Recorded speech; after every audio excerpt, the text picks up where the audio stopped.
Bonsoir, bonsoir, bonjour, c'est Congo News 24. Chers téléspectateurs, comme toujours avant de commencer notre émission, nous disons merci à Dieu, nous disons merci à nos chers abonnés et téléspectateurs qui nous suivent partout dans le monde entier et en RDC. Soyez les bienvenus chers téléspectateurs, l'émission Nabiso, Auto Solama Solo ya RDC. Bapouez a toujours rebellé à la une. Député Mamba traduit en justice pour usage de faux et info en écriture sur pétition de Kabou. Chers téléspectateurs, Makamako Kamwa, député Oyazoto ba signature contre Jean-Marc Kaboun, a utilisé ma signature à bateau au coup de Bazate présent. Alors Azat traduit en justice pour usage de faux. Ezaya Koyinda ako Kende Kosamba. Deuxième point, chers téléspectateurs, Tanganyika démontre dans une incursion des miliciens, toi Amounem. Donc, Tanganyika, kaka désordre, problème na problème. Alors, quand ma milice auto éviter so kanda Tanganyika nge koma lokola Nord Kivu tozo yebati. Ba milice ba bini epele, ba peuple azo yoka minduki na butu eza kolela, boko yoka message oyo peuple ba pesi ete awa moyen te tozo yoka pena ba arme eza kolela na butu. Alors tonto yebiti. Zoé Kabila gouverneur yebisa biso Tanganyika elinge koma lokola Nord Kivu po eza pena mo bulu chez téléspectateur ONU bazam bakiti na Tanganyika. Alors toko tchela bino extrait pe toko développer en émission na biso. Troisième point chers téléspectateurs, 27 millions de dollars s'est volatilisé au Katanga. Jean-Claude Oaza vice-gouverneur pour le moment, Azalaka pe gouverneur Liboso, à l'habitant ya Longaki a tiré 27 millions. Mais 27 millions en Ekeiwa. Alors les assommes, et puis quand le même Jean-Claude Lissou soit sur le micro, alors demande l'État fédéral à RD Congo. Alors que RDC fait comme État fédéral. Alors, bah point oyo eza somo parce que tokoloba problème ya 27 millions et puis tokoloba lisusu RDC État fédéral. Alors toko discuter en émission na biso. Alors, chers téléspectateurs, 4 points eza somo. Pourquoi tozoloba boy?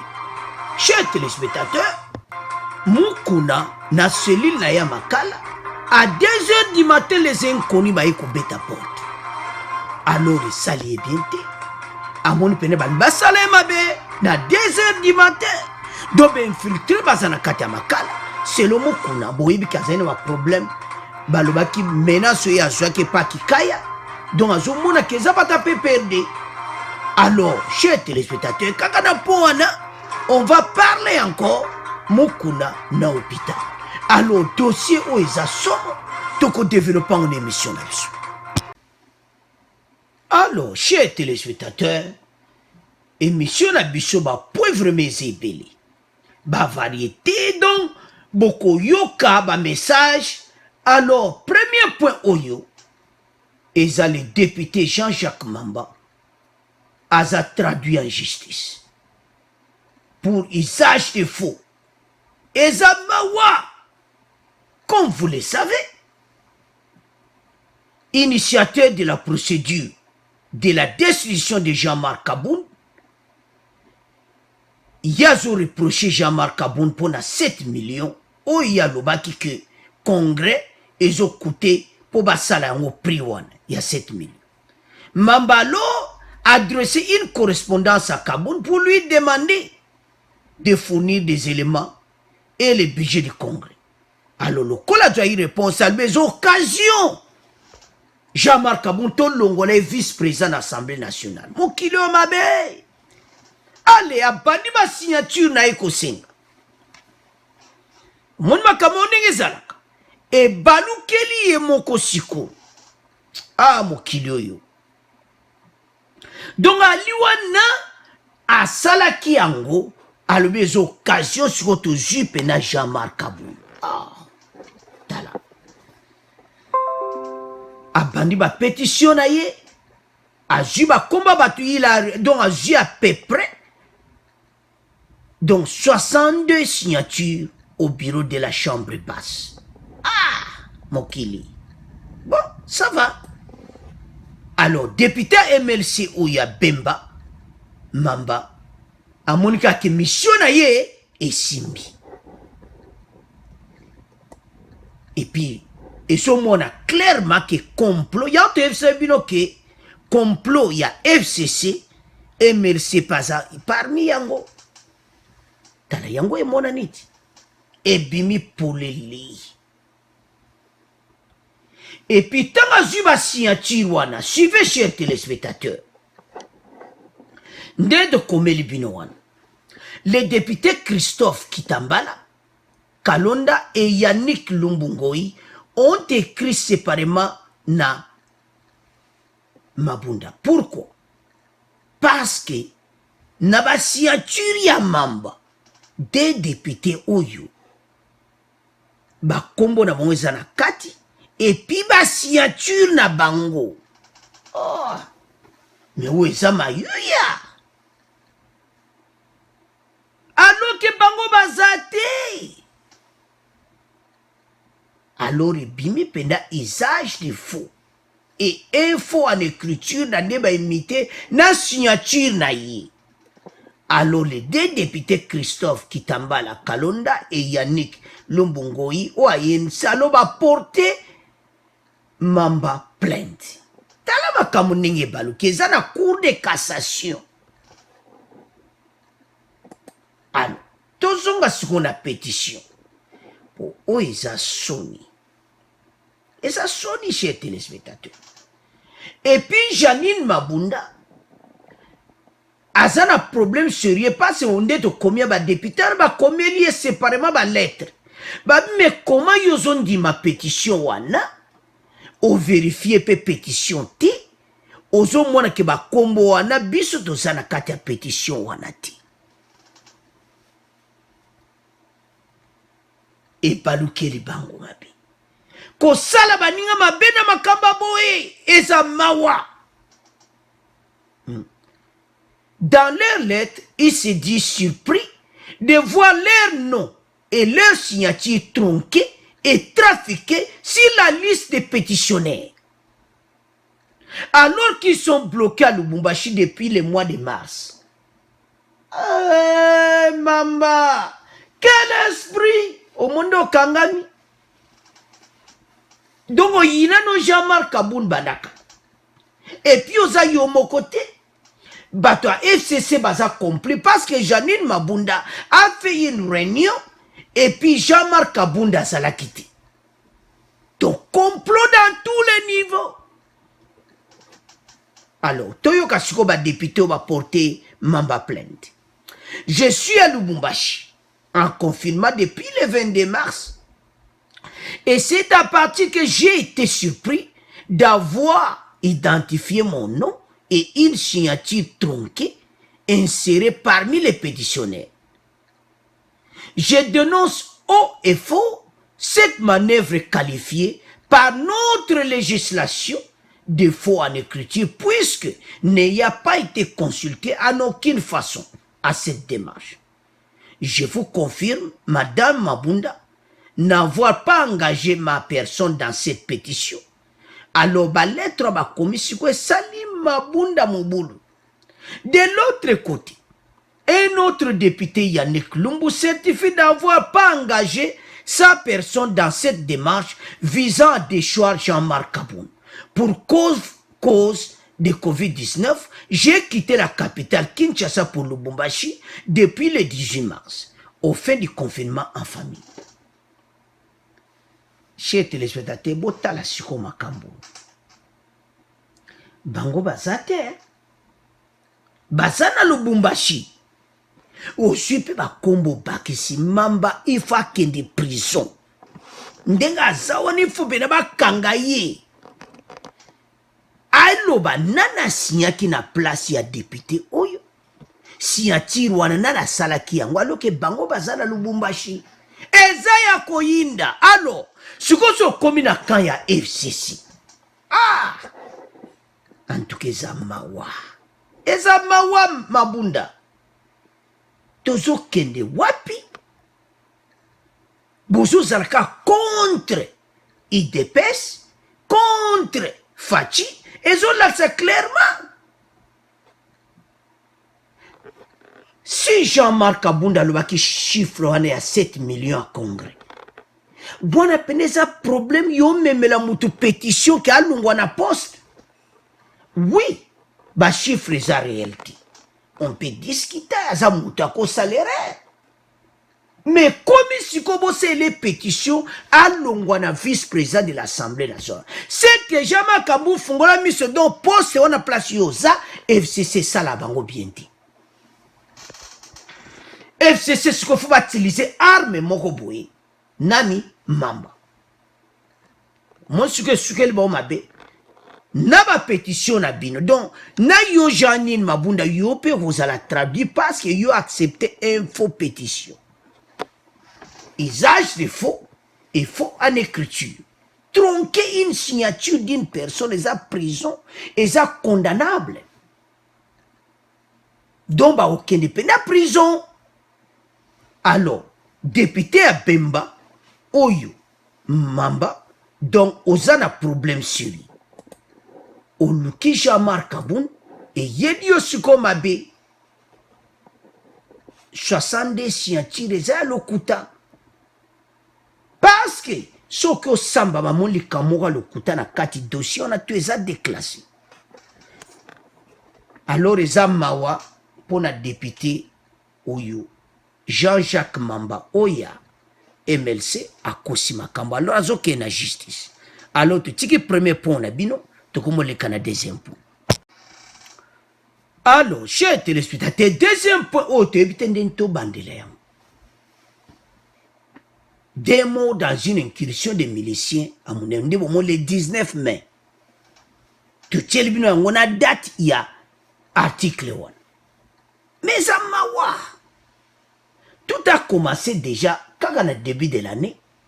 Et puis, dans le mois de mars, na Kalemi Kosaka, na te dans mon boulot comme mabatu. Donc, Tanganyika est comme le cola Nord Kivu. Au kiti na sud kuna, ba Zambie, ba Botolimboka. FARDC, faut ba kita partout dans le territoire de Tanganyika. Alors, situation est comme qui moboulou chez téléspectateurs. Bata Kalemi va sengi le coordonnateur et affaires humanitaires de l'ONU Ayana Kalemi pour évaluer l'ampleur de la crise. Ndebozo mona wana eza mawa komona ba situation ya boye na kati ya RDC. C'est pitié. Pays n'habitué comme le coup la place à terreur. 2 personnes sont mortes et 6 autres blessées lors d'une incursion de la milice Toa du 18 mai. Dans le village de Munema, 75 km, il y a Nyunju dans la province de Tanganyika. Selon le coordinateur de la société civile, Charles Sango Muyanda, cette incursion est intervenue autour de 4 h du matin. Donc, on est zakaka mobulu. Bandeko, toko tila bino extrait boko yoka boko loba me bata Kalemi, bata Tanganyika, basana galère. Bandeko na suba Congolais bako souffrir boite. Gouverneur, ayemi masolo. Pas à zone le katena média, yemoko gouverneur.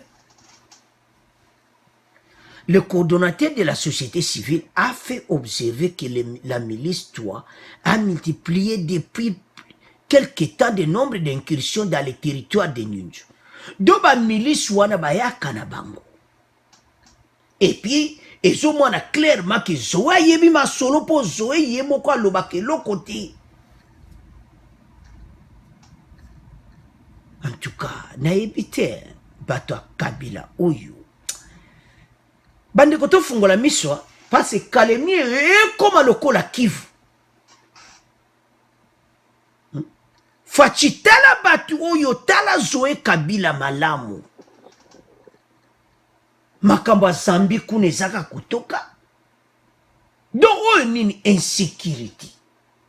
pona nini facha gouverner bien te. Kuna na Nord Kivu insécurité, kuna na Tanganyika insécurité, na Lubumbashi insécurité. Donc bazo créer babiloko moko kapo fachi a échoué na mandat na ye. Alors eza mawa, eza mawa. Kaka de mikolo eleki ba maimai bakangi bango wapi na Tanganyika.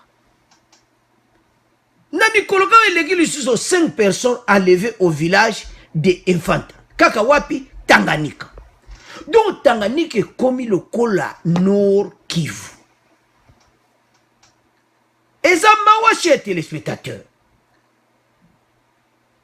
Gouverneur oyo toyebi te lon baye ko préparer biso na Tanganyika e koma ndenge nini pour mena peuple a komi na somo azo vivre bien te do ba milice partout na kata Tanganyika donc province continue na désordre alors peuple a konka kobanga. Alors tout na extrait oyo elekaki na mikolo oyo eleki ndenge nini peuple azai kobanga ba minduki ba arme pena lourde. Boko yoka des peuples à Koloba, bon, to continuer mission na biso.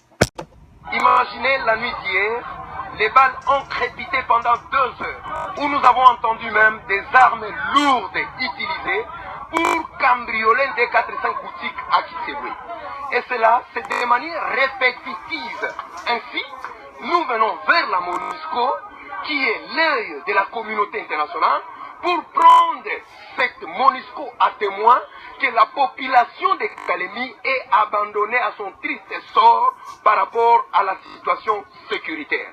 Ainsi, nous formulons la demande immédiate de remplacement de toutes les autorités militaires, policières dans la ville de Kalemi.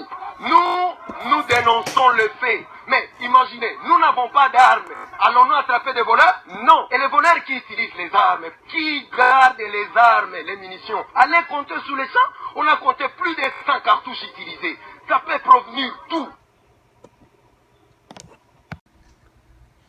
Alors, chez téléspectateurs, nani azo bomba ba arme wana. Ba arme lourde na kati ya Tanganyika. Bolandi peuple wana mikolo oyo eleki déjà. Lelo lisusu au cours d'un point de presse tenu ce samedi, le ministre provincial de l'Intérieur Dieudonné Kamuna avait expliqué ces regains d'insécurité dans certains nombres d'éléments incontrôlés. Et ça mawa. Donc bazo vivre l'insécurité mon Kalemi et comme na encore le kola Nord Kivu. Chez téléspectateurs, Bato Kabila, bon, Oni, akoya na ye, eloni oni asali. Yebaki, obo yoki wana exire wana mwa mikolo oye kaki. Oni, aye, mais tala bato bazo kufa kaka des miliciens partout. Na mikolo, donc yoka ba mort. Donc, so te kaka news chaque jour na Kalemi. Chaque jour, Tanganyika. Donc, Tanganyika, to yebite balimba komisa biso. Mais ezalaka boite. On n'en parlait même pas de ça. Na mikolo, oye le kaki ezalaki kaka Nord Kivu, kaka Beni, Butembo. Mais le komi Kalemi, Nyirungu, partout au Tanganyika. Siko ba arme wana nani azanango. Zoé Kabila, il faut yebse ba Congolais azala clair. To yebiki akoloba pete. A continuer ka ba raison, voilà, ce sont des milices. Est-ce que Zoé, totuna yo, oyebi ba milice wana? Peuple congolais azo souffrir, azo ganga ndenge wana, ba arme lourde. Ya minene ba minduki ya kosakana ngoti. Do peuple azo lala, tena buta azo kapena ba, base ba bale osakana ngoti. Chaque jour, il y a des morts à Kalemi et partout dans la province de Tanganyika. Citation est assurée. Alors, le président de la République, Fachi Fadzoma Kambo Ame, pense que le gouverneur Yemoko Azolobati. Il n'y a pas d'interview. Donc, kuna na Tanganyika, donc, eyi ne comme nebite sanga comme sango un pays, to ebiti. Makambu bato bazo yango, il faut totala bango. Kuna na Lubumbashi, Jean-Claude Kounapa Lobete, ancien gouverneur ou comme vice-gouverneur, Azolobake, État fédéral. Mais toujours à la point. Donc, bateau n'a évité, banba comme bacha RDC Moboulou, et comme partout des ordres. Non. Peuple bo fungola mission. Ba Congolo ba la de mission so bazana Tanganyika bo fungola mission mboka na biso. Bo dénoncer na FARDC bateau wana nyonso ba uti wapi et puis to vérifier ba minduki wana minene ba jango wapi. Armes lourdes. Ezo katse, ezo kota na Tanganyika, nana zo kotsa ba minduki wana. Ba chef à milicien wana. Et ce qui est grave, toujours c'est la gouverneur Aleka Aloba tout ce qui se passe. Des mots de Jéhuti au Salamakakal. Yangoyo. Quand de toyo kakana benyo, babomi batu. Oh, babomi demo. Oh, oni akoya nende bozomona wanelo ni bakosala. Alors, au moins to tche na carte wana to tche na kalemi don suka. Na nyurungu don kono bakuti te kuna don somo kalate kutu bakuboto la parti wana. Ba miliswa ba comme sango pe na quartier na ba.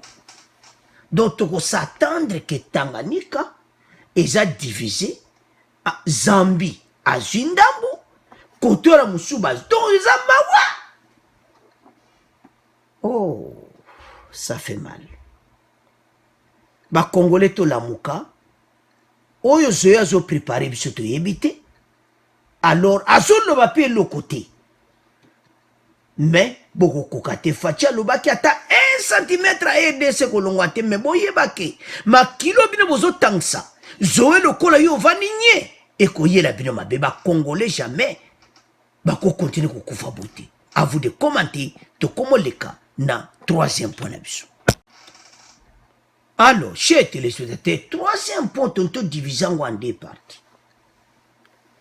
Jean-Claude Kazembe azalaki ancien gouverneur ya Katanga. Lelo azanani vice-gouverneur. Asalaki point de presse, toko diviser point en deux parties. Toko loba ya 27 millions de dollars oya tikaki wi ezaida malamu a dénoncer yango. Et puis deuxième partie toko loba message na ye oya pesi boko yoka yango. Ete azo senga RDC comme état moko fédéral. Vous comprenez qu'à fédéral, lobby ne communini, sécession, lobby nini, République du Katanga. Mais toujours à la point. Quand il était gouverneur, selon lui, Azalaki, donc Atikaki 27 millions à caisse. Tant yé Azalaki, gouverneur na Katanga. Depuis la cession de notre pays à l'indépendance, la République démocratique du Congo va mal en cause d'une oligarchie qui ne voit que ses intérêts. À l'obéité depuis l'indépendance, donc, mboka na biso bato ba ijoba yiba akabambo. 60 ans après, toujours comme à 60 ans yangoyo, alors, ba Congolais ba profiter nangote. Message à bientôt CPL. Alors, à l'obéité, pendant ce temps, les membres de cette oligarchie, dans laquelle se trouvent aussi les ministres, les gouverneurs, les députés, les sénateurs, s'enrichissent aux grands dames de la population. Vous avez raison, Jean-Claude, Maloba Kitoko.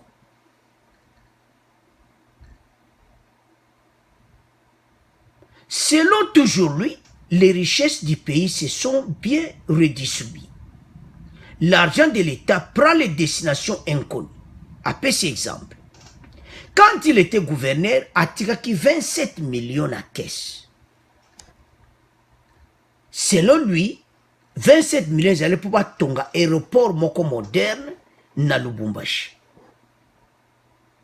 Mais à grande surprise, tant aye ko zonga, aye ko kuta kebalar ici le kana. zomona makambo ezoleka na Katanga. Kabila makambo tout s'est passé qui entre 2017 et 2018. Vous comprendre. Donc avant bayebi ke bazo longwa na bango ba bendi bendo chete vous comprendre qu'à 27 millions oiki biso bena tout saka na mbona RDC ezo salangana mutu pasi 27 millions bongi kabo. Alors toyoka Jean-Claude Kazembe pona 27 millions na ndenge bambongo zo betnana azoloba kezo continuer tilelo ina makambo aso de mouton mais makambo aso de mouton papa Fachi bazolanda yango azo condamné na tchikediste alobi kabiliste. Alors toyoka ye bon to continuer mission na biso. De l'indépendance à nos jours, la République démocratique du Congo va mal. Rien ne marche. Il faut repenser la manière de gérer. C'est l'essentiel de la conférence de presse animée hier lundi à Lubumbashi par Jean-Claude Kazembe. Pour cet ancien gouverneur du Haut-Katanga, près de 60 ans après l'indépendance, le peuple attend toujours les jours meilleurs, mais qui n'arrivent pas. Jean Lando pour les détails. À qui profite le Congo? C'est la question principale que s'est posée Jean-Claude Kazembe dans sa conférence de presse. Pour lui, le Congo profite à une oligarchie qui ne voit que ses intérêts pendant que la population est abandonnée à son triste sort. Elle est prise à un étau entre la misère et l'insécurité. Pendant ce temps, le membre de cette oligarchie dans laquelle se retrouvent aussi bien les ministres, les gouverneurs, les députés et autres sénateurs s'enrichissent aux grandes dames de la population. Les richesses du pays ne sont pas bien redistribuées. L'argent de l'État prend des destinations inconnues.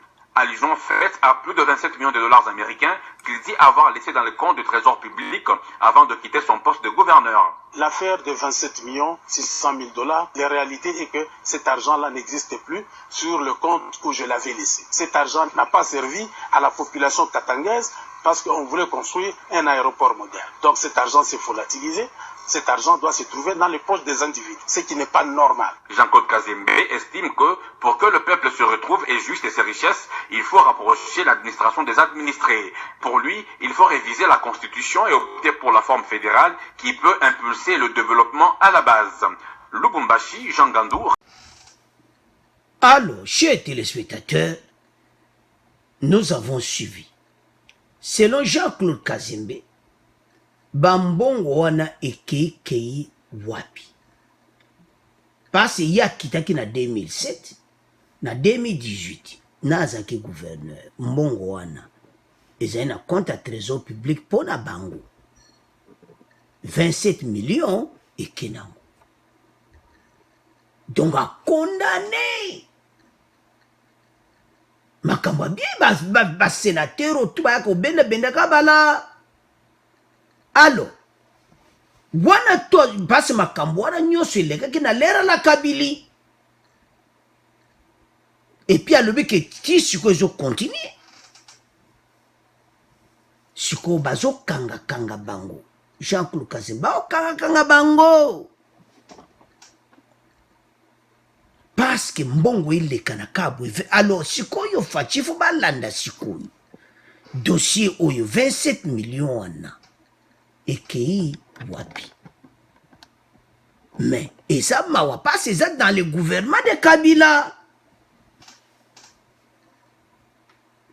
Donc zaki na 2017-2018 et ce pesa peuple motema passe comme une information babiloko aboyi 27 millions de dollars qui dans les poches ya batu et bungi nango donc lera la Kabila pena bazai balinga ki bisoti.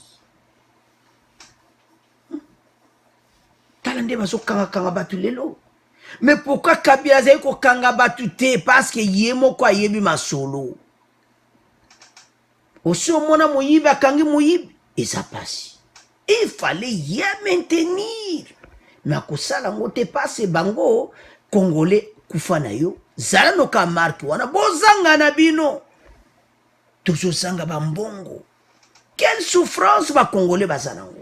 Mais 27 millions, oh, kaba chiffre, kaba millions. Mais le nom présenté, monsieur, so salanga nzoto. Donc, bien, millions qui sont kende na ba poche à bateau.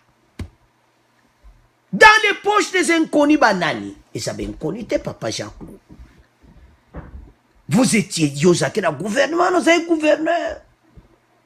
Yo falo funda oyeba masolo balanda yango. Bango balwaki balanda le passé. Mais yo soko lingi mboka ozo dénoncer yango. Loba yango. Mais là toke na deuxième point to comprendre que dossier na yo ezana sous dossier na kati. Alors, toke ne siko na deuxième point. État fédéral. Ou ceux qui baso yiba boyi tout ya EDC état fédéral. On lobi makamba kitoko mena mutuna ozana makansi déjà y état fédéral. Moni makamonde pesokin. Biso toyebi bino. Mbongo l'état bo sakani nango toyebi bino nyonso Jean-Claude. Eza message à kitoko. Mais tala bateau yozaki na bango na pouvoir. Quand on voit la Kabylie qui est là, on voit bateau na nyonso. Mbongo ekekaraboui. Alors, l'état fédéral. Tu te expliqué en moqué. Et zo mona clairement que ba katange ti lelo bazana makila ya Tchombe. Moïse Tchombe wa sala sécession ya Katanga. Pourquoi to lo babon? Chez le leçon de comme fédéral. Katanga fédéral, donc chaque province est comme fédéral. Donc comme il a 26. Mais fédéral wane ko suka nini EDC kabwani. Ba komba président de la République. Constitution wana zo luka ba changer. Ba ko changer ngote. Toko comment jamais état fédéral. Ba ite na bina mabe. Alors, tout yo ka nenga expliquer fédéral wana bien. Fédéralisme wana na lingala sikoyo. Bongo to continuer mission na biso. Azui profit na makambo ezoleka na Congo banda 1960 ti lelo. Alors na monike banda 1960 ti na lelo yo toza pene ya ko célébrer 60e anniversaire peuple ndé aza perdant. Toza kana batu moko boye te bazo profiter. Batu yo baza na Kinshasa. Bango ndo bazo tirer ba ficelle. Na kala tozala ki kobenga nango ba mobutiste, après ba mususu bazala ki kobenga bazo benga bango ba kabiliste, siko to bandi na ba tshisekidiste. Bazo zwa ba retro commission, bazo détourner mambongo ya baso tumuto, mambongo ya bandako, ma maison sociale, yango wana, na lobby que non, il faut tout décentraliser l'issue bilok, tout soit comme forme de l'état, fédéralisme. Tout ça là-bas, état du Katanga, état ya Bandundu, état ya Kasai, état du Kivu, pour gouvernement et à la peine la population. Bon, moi, le kola makambo to zanango ya coronavirus. À partir ya Kinshasa, bazui décision ya confinement. Alors que kuna na bongandanga, coronavirus est até. Yango toujours populariser population. Est-ce qu'il faut une mesure unique à partir de Kinshasa? Alors, chers téléspectateurs, nous avons suivi Jean-Claude Kazé. Message naïe que état fédéral. Pour nini bambongo. Mais oyo tangi wana ba retro commission tous au tangi ba bambongo bazui facha zo kanga batuti. Pourquoi na lera Kabila yo zalaki gouverneur à Katanga? Pourquoi bokanga ibatwende ba okanga lelo Jean-Claude Kazembe? Au moins que malobano zolo maloba bien, mais tellement que yo zana katia erreur wana bino nyoso obo détruire bambongo a aider ces peuples là ko s'en sortir. Au moins que comment ça le passe? Et puis yo bezo ça le passe parce que yo zo korasu ko yibati. Kinshasa bazo yiba. Bazo kanga bango. Passe mutu ko yiba mikolo bako kanga ye. Pourquoi na lera Kabila bozo kanga batuti? Alors, toi qui est directement à point fédéral. Katanga lelo soko comme fédéral. Mais beaucoup yoga comme la République du Katanga. Bazana makila ya Tchombe la sécession du Katanga. Eza ba edema be. Longola yango, loba makambu yande ba oyiba ba mbongo, loba yango kikoya obanda biso makambu état fédéral te. La EDC ko jala jamais état fédéral, pourquoi? Réponse est simple. Démocratie na no evandité. Le loyo wa kotia fédéral montra mutukuna komi nani président de la République. Akomo bisaba loi na marque na ye. Akonko s'opposer na président de la République Fachi. tala totika bajeko yango boyaki toujours na makambo na décentralisation yango botiaki mutu na bino waza kuna Ruberwa oyo pose banda Kabila banda na pouvoir Ruberwa kaka wapi décentralisation bojimboka na biso bokomisi yango 26 provinces baido nyonso mabe boza nango bokosuka fédéralisme kaka na RDC bande koto fungola miso bakatange oyo bazoya na baide ya mabe totelemele yango asale conférence de presse na ye kaka semaine oyo eza mawa quelle audacité État fédéral du Katanga, État fédéral de Lualaba, État fédéral à... Oh, papa, tozo kende wapi. État fédéral du Kasai et de Bandundu, tala. Lobakaka, ozana besoin bo comme État fédéral à Katanga. Bozoli nga bolongo la Katanga parce bo yebi ma solo ele kakala. Mais tozana bino maili. Et comme nini balkanisation parce que tozomona déjà kuna bata Zambie bakomi ko attaquer Tanganyika kuna Tanganyika insécurité partout ozoloba yango insécurité bazo yiba mbongo mais obo salako fatia kolonga chez peuple congolais to telema parce mboka na biso et bato biso kansaka kota Kivu tatina Katanga boyoki bino moko bakanisi ya mabe tozo condamné yango ke banda lelo alongola makambo ya état fédéral parce que wana bozo la biso bokoma la république du Katanga.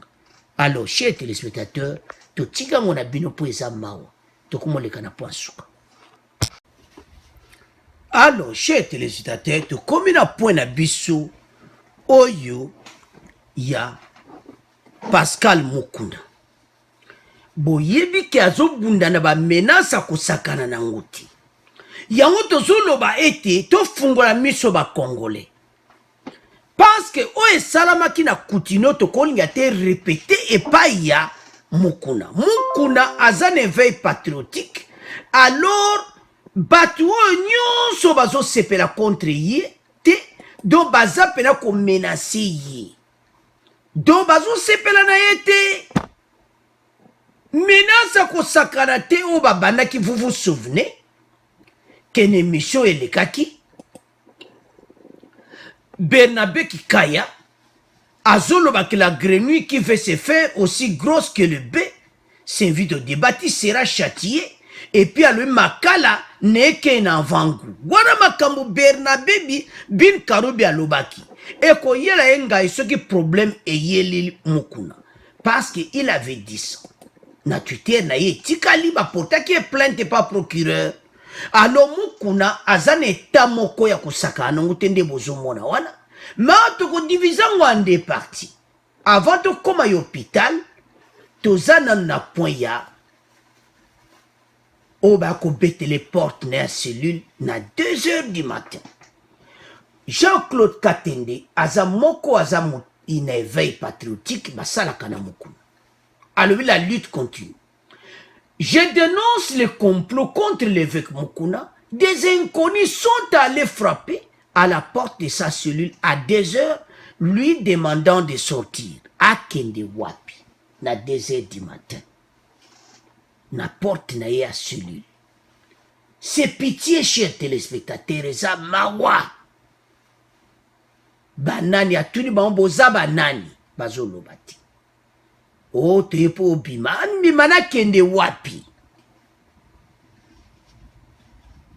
Donc, comme ko solo la donc et pesi pena kitokoti.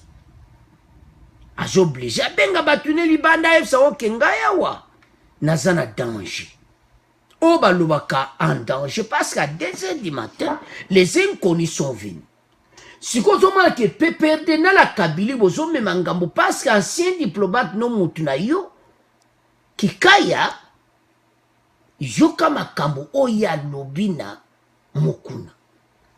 Que makala nekende, vous serez châtié, tout ça. menace de mort. C'est quoi problème ce que yeli mukuna eza nani la Kabylie et PPD. Et c'est danger. Mutu alali kaba betele ka kokokoko. Oh nani wana na 2h du matin. Et ça là qui est bien dit. Et ce mwana clairement que mukuna aza en danger. Aza vraiment en danger. Kombona ke batu baya ko bimela ebongo na ba wana. Et ça va moko mabe. C'est le Katende et un audio de Pascal Mukuna depuis la prison centrale de Makala. Ces derniers feraient l'objet de menaces depuis sa cellule, où des individus non identifiés sont venus frapper à 2h du matin, lui demandant de sortir. Bon, l'obane abima, na 2h du matin, non. Tala. Chers c'était au moni bateau à FCC ko ba meki vidéo et simbiti. Bolanda s'il vous plaît. Ba meki likambo ya mwana mwasi o ndenge zo kene passe dossier tribunal ba pousser on lisusu. Il fallait aller 25 et c'est comme les 3 jours. Alors bazo poussa kaka un autre 15 jours pour le dossier na e. Parce que ça clarté. Ba situation o na ndenge mboka ezokende to fungola miso la Kabylie nde azana sana kolera mukuna kusakana ngote la sortie de Ibrahim Kabila atanga komba mukuna ezo sala côté na bango bien te et puis bolandi ba jeune wana PPD tabalobaki batanga sumukuna na kata dossier na ba Mukuna kobima. Par la grâce de Dieu, oh, tout bozo menacé, c'est nul et sans effet. One est la première partie. Donc, ce qu'on a deuxième partie, il y a malaise. Victime d'une crise, Pascal Mukuna transféré urgence au dispensaire, il y a prison Makala, au bozo mona totieli binouana. Et ça là qui est il est acheminé d'urgence par Memi. Et Mukuna a fait une crise et il en soin à l'hôpital de la prison. À l'obé, ceux qui cherchent la mort de l'évêque les paieront un jour. Malobo ya lobi bako futa yango aza homme de Dieu. Et puis oignon s'entourage wana ya FCCP perdi. Na mama oyo mimi chibola bozana problème sérieux parce que na ndenge ba dossier ezokende clarité ezate na côté wana ezomona ki ya une main noire derrière mimi chibola o bozolinga bosala mokuna ekosimba te aza mosali na Nzambe. Et puis, il y a une cause moko ya ba Congolais. Chez Télévision, que tant que j'ai la cause moko je sauvé batoi, les 80 millions pris en otage par la Kabylie. Pendant 18 ans, le loba eko dénoncer ma bena bango parce que ba za librement bazo tambola. Mais baluki une porte, un certain Mimi Chibola, on lui paye. Et puis, tozo mona ba réseaux sociaux, ba photo sous cette dame, na ba ta PPD, bazo juge. Et ça m'a. Mais noir eza sima ya Chibola. Et koyebana. Parce que la parole de Dieu kosakate, koyebana. Parce que mukuna, ti le loazolo ba innocent na makambuana. Lelo ba kikaya aya ko benga mukuna grenouille kikaya bino bozane loko nini boye ko bima sima ya ya Kabila pesi bino ba mbongo bokunko loba biloba loba tala nani yewana ari maji yewana zolia mbala maji andima kite Arima ja monaki lokola donga monaki lokola donga zondi mate azana kati ya prison. Ekoyela bino mabe. La RDC eza dirigé na muto motema nezo funga mais pas wa peuple congolais. Président wazana posa ba congolais ba jwa réussite yoyela biso ba makambo aboyi. Ofinga mukuna. Alors, chers téléspectateurs, toujours souhaitez mukuna bonne guérison. Message na biso pas mukuna ezaki. Le kolo zoloba yo moko de fond de votre cœur que oyebi ba problème wanati. Mukuna okozala libéré. Parce que nzamba zaka nzamba juste a touché partout. Ako touché ba juge wana nyonso bako décider ango correctement oko bima na prison éveil patriotique ko continue. Parce que mission na bango eza moko ba étouffer éveil patriotique. La mission de Kabila et FCC za bina mozaka moko. Que mutu ya koloma bena bango basala. Congolais nyo sayebi. Ba Congolais ba souffrir lelo ba zimutazo lobela ba Congolais. Ba totele matoza la sima mukuna. Ba kokoka bisote. Alors, chers téléspectateurs, pour te résumer en boui. Comme on a baya obete la moto porte na 2 heures du matin, et ça m'a payé. Et ça déjà très dangereux. Et puis mon kuna, ata la biloko ni ya kolia kuna, j'en suis sûr, ba permettre ko tala yeba memele pe biloko. Alia kaba biloko batuana te parce que tala lelo Coutinho Fernando Ndiako. Tolingi mukuna abima azala nzoto kolongono ndenge bato aseka balobi alo bate église baloso ba monika problème bazala nzela boyebi kaka. Et puis kana pona chez téléspectateurs mukuna ça a un autre problème parce que Arima Jean a posé candidature na Renaissance. Boyebi ke mukuna za présent Renaissance. Alors, bato la Kabili ba yebi ke lokole ya zana Renaissance en tout cas bato bazama yeli. Suko ben batindi ka mutu na bangwana Rimaji akoma présent ya Renaissance. Eko simbate. Ye wana na makala. Parce que ba yebi ke tango équipe football bato bazana sima muku na ba okoma sangsane église ba okuka muku na te. Yamba oluka ko casser partout. Arimaji mono suki olingo mekapeke osala okoma pe yopo poser candidature na Renaissance. Présent équipe na do chaka tembera mukuna. Boko kati. Alors, chez téléspectateurs, tika ngona bino to komo leka na résumé mission.